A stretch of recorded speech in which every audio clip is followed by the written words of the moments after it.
Michel Huet, directeur national des produits de finition.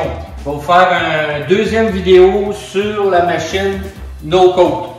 Le premier vidéo étant plus sur les parties de la machine.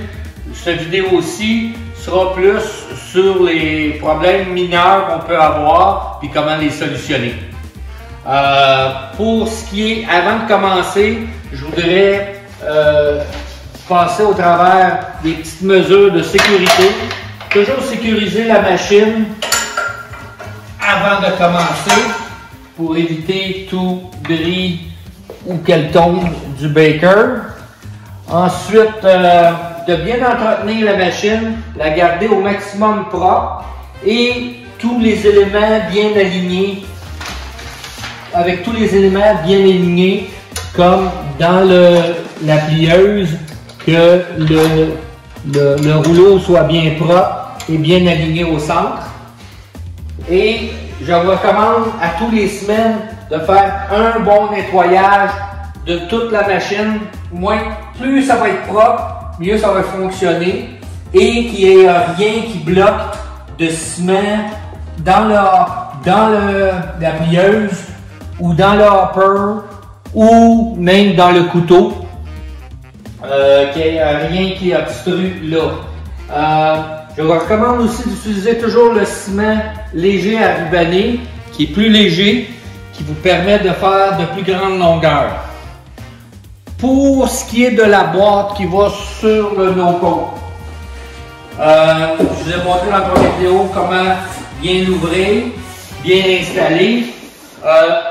Si jamais vous recevez des boîtes écrasées, il est bon de savoir que la boîte de No-Coat a 250 pieds, mais la machine peut fonctionner avec la même boîte 350 pieds.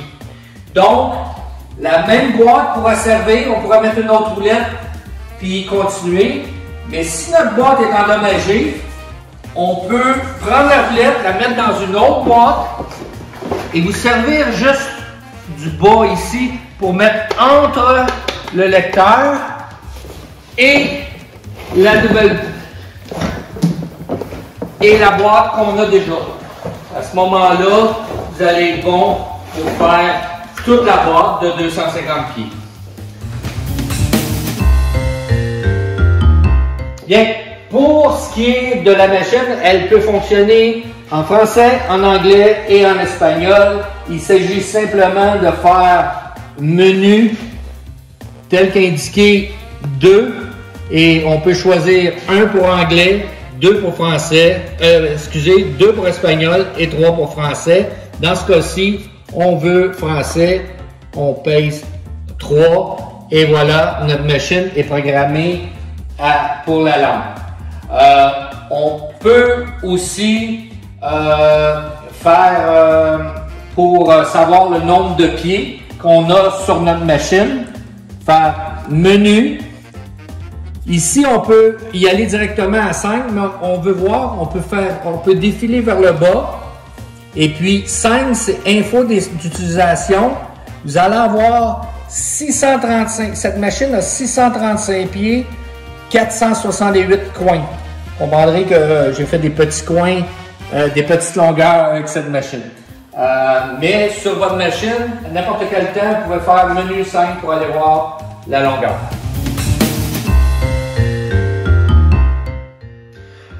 Je vais vous montrer comment ajuster la force du couteau. Certaines machines ont sorti de l'usine à un niveau de 90, mais maintenant ils sont à un niveau de 100. Si vous avez, exemple, un problème avec votre couteau qui reste pris dans les guides, vous pouvez le faire. Vous faites menu, inch, 2, et vous avez... Cette machine était à 89, était à 88 pour ça. Je vous recommande de la mettre à 100. En pressant 1, vous montez, comme vous pouvez voir. Je monte ça jusqu'à 100. Maintenant, les machines sortent de l'usine à ce niveau. 2 pour descendre, 1 pour monter. Je l'ajuste à 100. C'est ça que je veux, tel que ça dit ici. Je refais le menu pour sortir et sortir de là et votre révolution du couteau est bien ajustée. Soyez sûr de l'avoir mis à 100. Pour calibrer la machine, c'est-à-dire que quand vous faites des mesures, vous n'avez pas la bonne mesure, vous avez 1 8, 2 8, 3 8 de différence, puis vous voulez ramener ça pour avoir ça précis, il s'agit de calibrer la machine. 2 opérations. Je vous recommande de commencer par resetter la machine telle qu'elle sort de l'usine. Restaurer valeur par défaut, c'est 6. J'ai fait menu, je fais 6. Restaurer les valeurs par défaut, paramètres d'usine, pour exécuter pour oui. Exécuter, c'est run. Je fais oui. Je viens de resetter des valeurs par défaut. Maintenant, après ça, pour calibrer la machine, je vous recommande, vous avez votre tape à l'intérieur. On va faire un calibrage. Vous allez faire menu. Calibrage, c'est 1. Je calibre en pesant 1. Regardez les instructions. En lisant bien les instructions, vous n'aurez pas d'erreur. Fait que, ils disent exécuter pour calibrer. Je fais exécuter. Vous allez voir que vous allez avoir une petite longueur qui va sortir. À peu près ça, là, une trentaine de pouces. Tel qu'ils disent sur l'écran, retirez le bâtonnet et les jeter. Nous, on ne jette jamais rien. On regarde ça, on va en avoir besoin à un moment donné pour faire un coin. Là, ensuite, je vais continuer mon calibrage. Si vous permettez, je vais juste me tasser parce qu'il va sortir un coin d'à peu près 120 pouces. Je rebarre mon beaker. Ils disent retirer le bâtonnet, puis appuyer sur exécuter. Encore une fois, je pèse exécuter. Vous allez avoir un bâtonnet d'à peu près 120 pouces qui va sortir. Vous sortez de la machine et vous allez le mesurer tel qu'on vous le demande à l'écran. À l'écran, on vous demande de mesurer au 16e. Et dans ce cas-ci seulement, le 1/8e, c'est comme si c'était un 1/16e. Donc, je prends ma mesure. Au 16e près.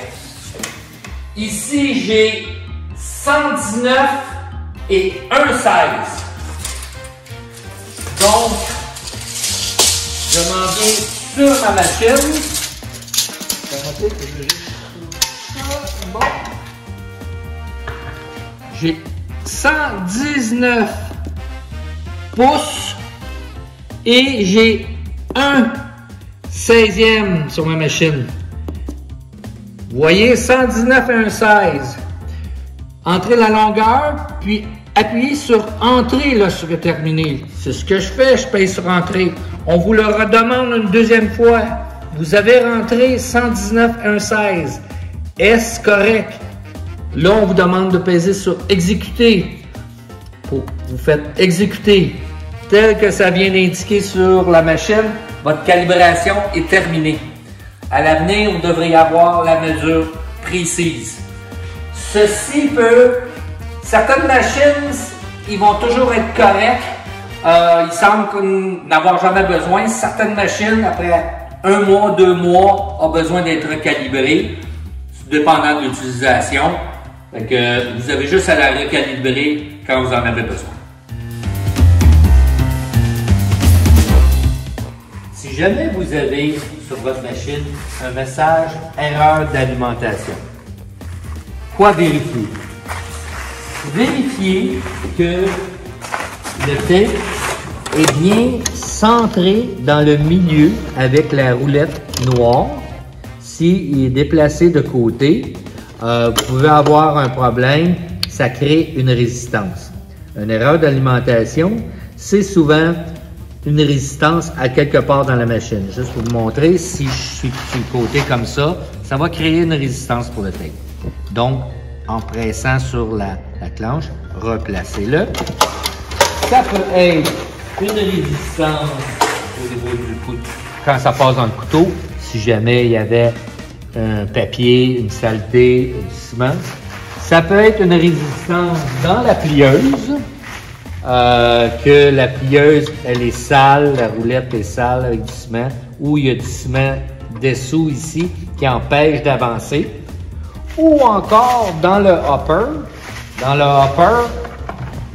que le hopper soit bien placé à sa position, que ça ne bloque pas à l'entrée ou à la sortie avec un gate trop serré. Vous avez fait que toutes ces résistances que vous pouvez avoir font monter l'ampérage du moteur, ce qui souvent va créer une erreur d'alimentation. Vérifiez ces choses-là avant d'appeler votre représentant. Vous voyez, vous pouvez avoir aussi un message d'erreur de produit. Vous voyez ici, j'ai simulé l'erreur de produit avec cette boîte qui n'a pas été accotée sur le lecteur. Elle a fonctionné 3-4 fois, mais après ça, elle a bloqué. C'est parce qu'elle n'est pas assez proche, elle n'est pas accotée. Mais il peut arriver que certaines boîtes, à cause que le lecteur ne soit pas correct, il ne soit pas capable de le lire. À ce moment-là, même si c'était à côté et il n'est pas capable de le lire, c'est la même chose qui arriverait, on aurait une erreur de produit. Dans ce cas ici, je vais bien accoter ma boîte. Je vais l'éteindre parce que là, il disait assurer que l'extrémité est correcte et la rallumer. Puis, je vais recommencer mes tests. Et que là, je vais faire exécution de pointe. Là, il fonctionne. Une autre chose qui pourrait arriver ici, c'est que dans la machine, il y a un sensor ici à droite qui doit toucher la vis et que je vais vous enlever la boîte pour bien voir. Ici, lorsque je charge la boîte,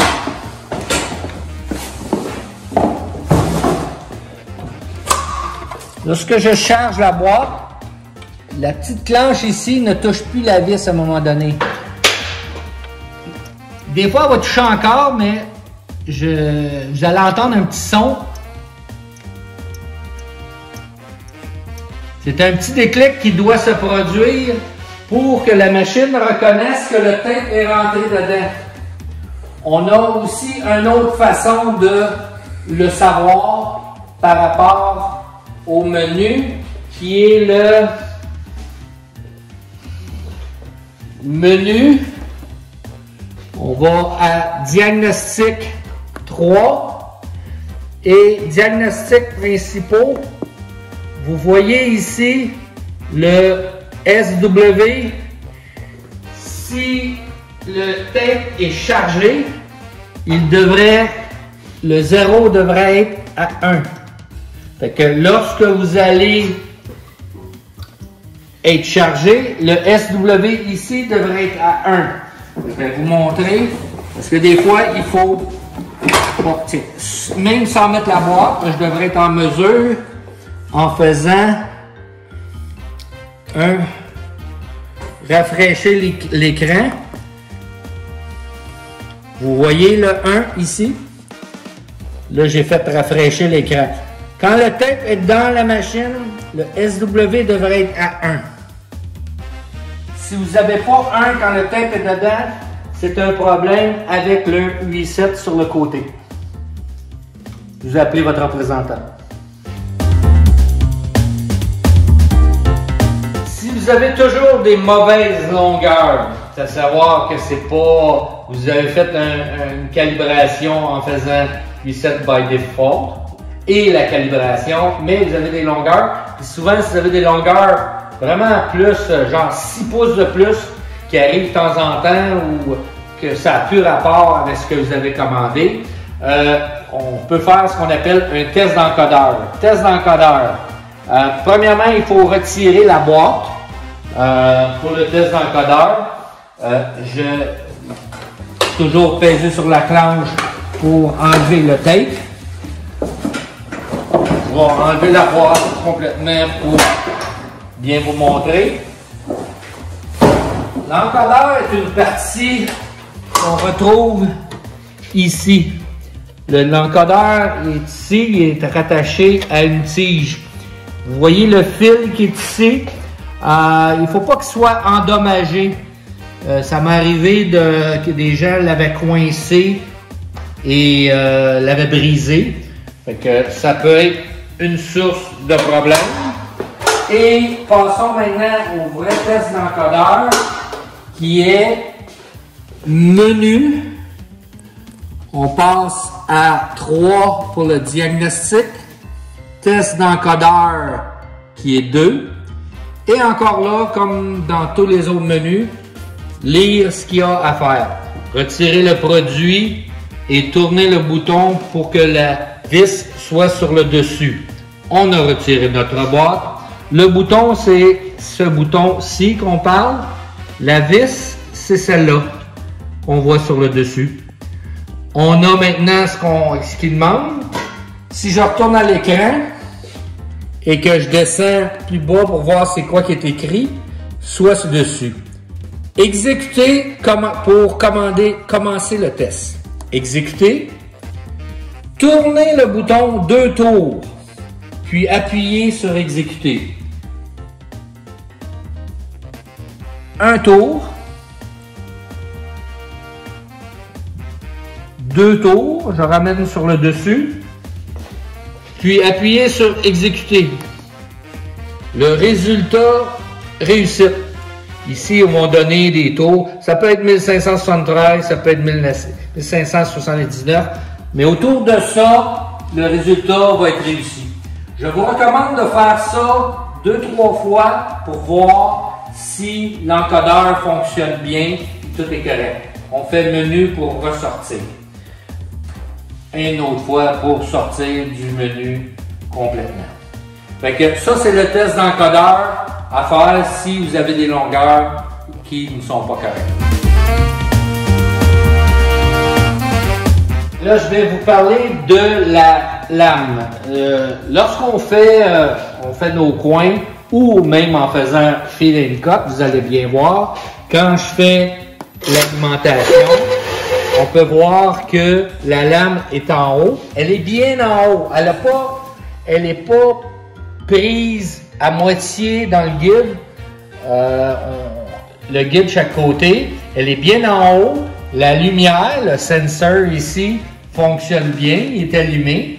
Fait que la lame a bien monté. Mais si la lame n'était pas bien montée, était prise, il y a quelque chose dans le guide qui obstrue. Ça peut être un petit bout de papier, mais ça peut être plus sérieux qu'il faut démonter la tête pour bien voir.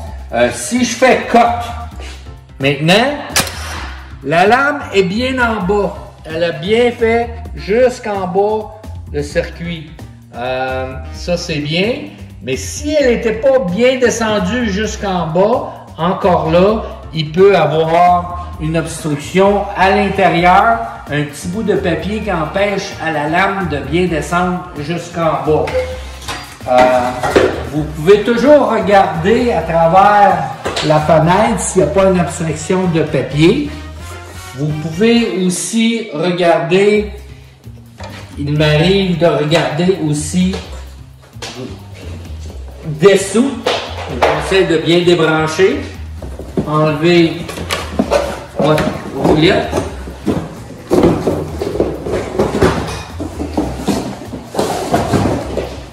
Regardez dessous. S'il n'y a pas un papier qui a été pris là, au niveau de la lame, un bout de papier, un bout de tape. Mais si vous ne voyez rien, mais que vous voyez que c'est sale, que ça ne fonctionne pas, à ce moment-là, il faut démonter la tête. C'est plus un problème de maintenance. Il faut démonter la tête et et procéder à l'alignement de la lame dans les guides. Pour ce qui est de la télécommande, lorsque vous recevez votre machine, votre télécommande devrait être synchronisée déjà avec la machine. Mais pour quelque raison que ce soit, vous désirez synchroniser la machine ou vérifier si elle fonctionne ou les effacer, ce que vous avez à faire, vous allez dans Menu, vous pouvez descendre, comme vous voyez, 4, configurer la télécommande. Donc, je vais à 4, plusieurs possibilités, test de la télécommande, apprendre la télécommande, effacer les télécommandes. Si je vais à 1 et que je fais un test de télécommande, vous voyez qu'il n'y a rien qui réagit avec le off ici, donc celle-ci n'est pas configurée avec la machine. Je fais sortir, apprendre la télécommande, vous pressez 2. Pendant 10 secondes, vous maintenez le bouton sur la télécommande pour qu'un synchronisme se fait entre la machine et la télécommande. À la fin, vous voyez que un synchronisme qui se fait entre la télécommande et la machine.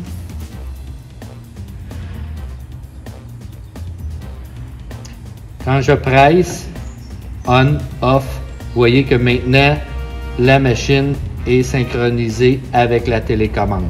Donc, la télécommande, c'est le même bouton que le run. Vous pèsez ici. Et comme le run peut servir aussi pour faire une pause. Donc maintenant, je pourrais me servir de la télécommande. Si je retourne au menu, le troisième était pour effacer les télécommandes. En cas où on aurait plusieurs télécommandes, on voudrait les effacer, ce qui est toujours possible. Attention, la télécommande est très sensible. Si vous utilisez la télécommande, bien, soit la mettre dans un sac genre Ziploc pour la protéger de l'humidité ou encore dans une membrane parce que lorsque l'humidité affecte la télécommande, ça peut aussi affecter la communication entre la machine et la télécommande. Ça peut affecter au point où la télécommande, si elle a été trop exposée à l'humidité, elle peut faire des interférences dans la machine jusqu'à la machine ne fonctionne pas du tout. Dans ce cas-là, quand j'ai une machine qui ne fonctionne pas du tout, rien fonctionne, je vérifie toujours la télécommande.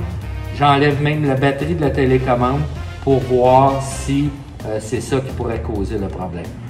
Voici pour ce qui est pour la télécommande. Merci.